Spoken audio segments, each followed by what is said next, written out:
Hello guys, here is a vintage Westinghouse fan. This is probably a model from the late 1960s or early 1970s. I got this fan from Face Rip You Off, Hacker Book, Steal Your Data, provide zero customer service, lying, dishonest, stupid garbage book platform, ban you for no reason, selling the item to other buyers even though you paid them first. Alright, well, with all that aside, I got this for $20 and I thought it looked pretty cool, so I bought it.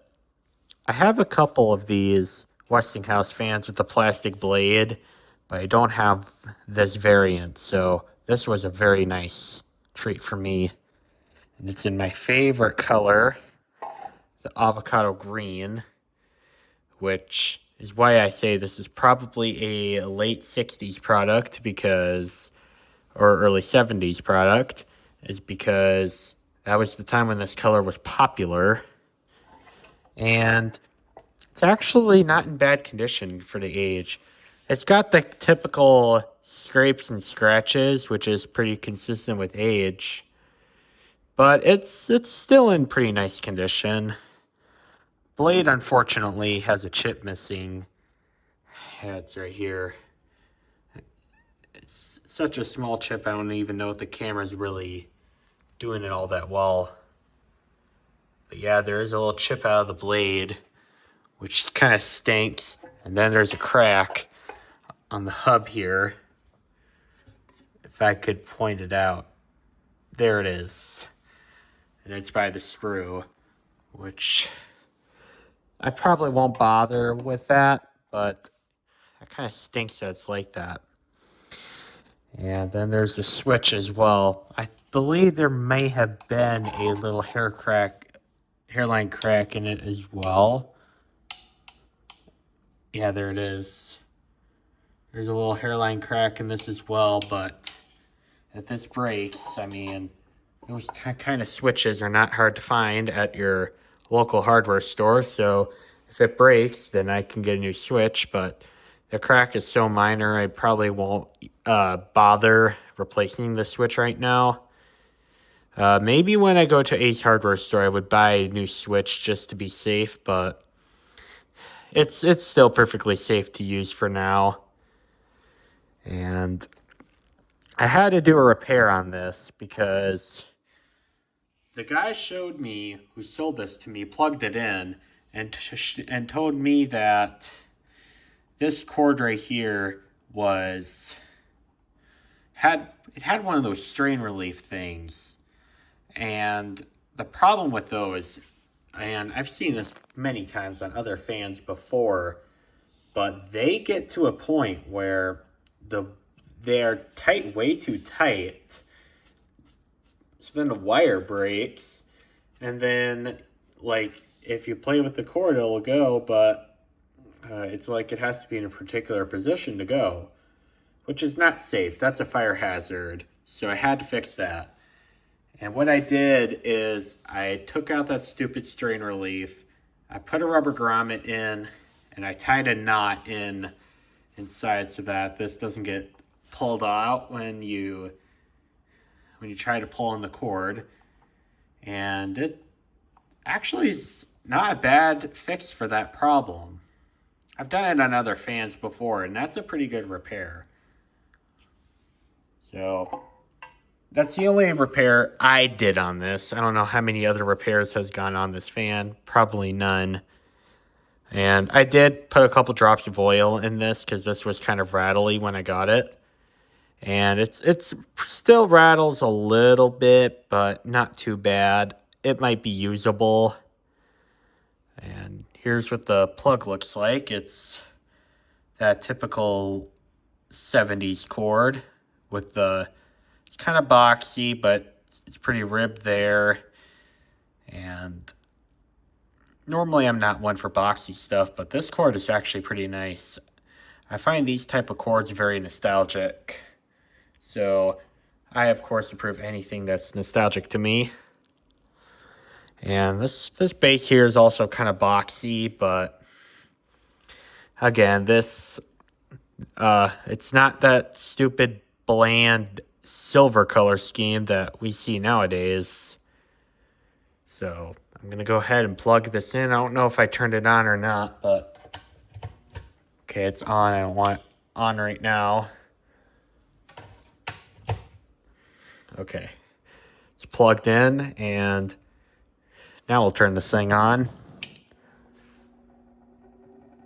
It's a little rattly on the startup, but kind of goes away when it gets up to speed.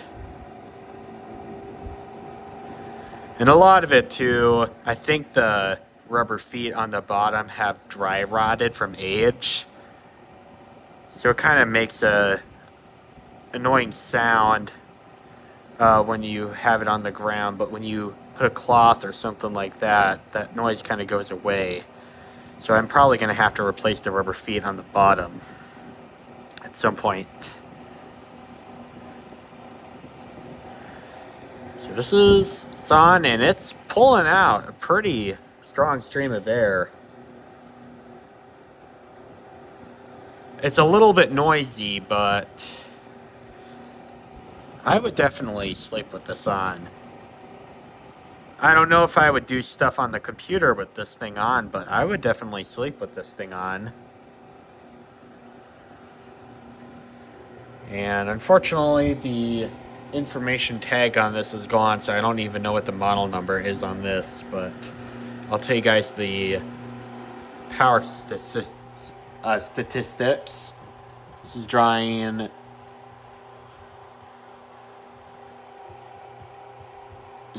60 watts and 0.76 amps, which actually is not horrible for a shaded pull motor.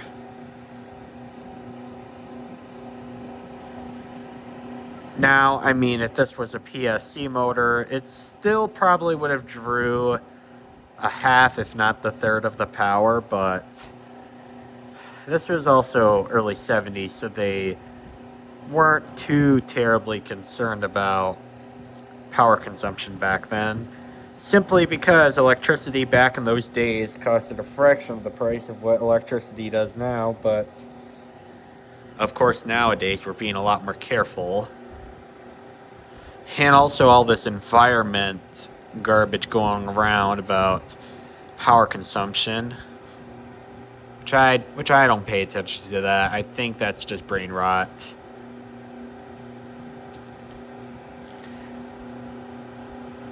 So this is doing pretty good.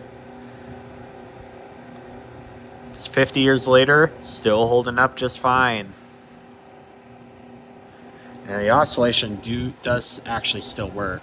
I'm gonna have to show you guys a clip of it running. Yep, the oscillation still works perfectly fine. That I approve of.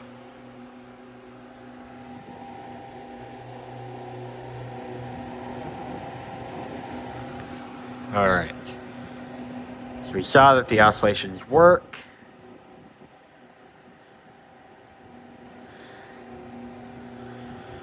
And now let's turn it off.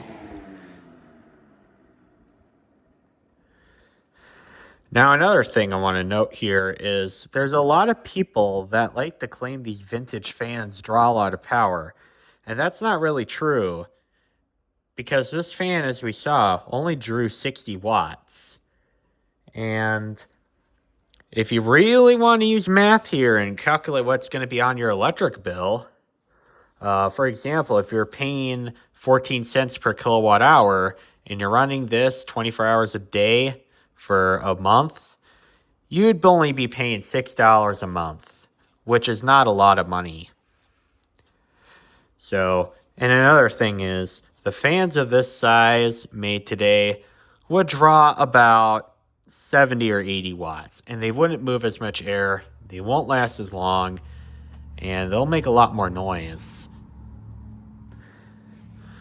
Alright, well, I hope you guys enjoyed the video of this pretty cool fan, and thank you guys for watching. Bye.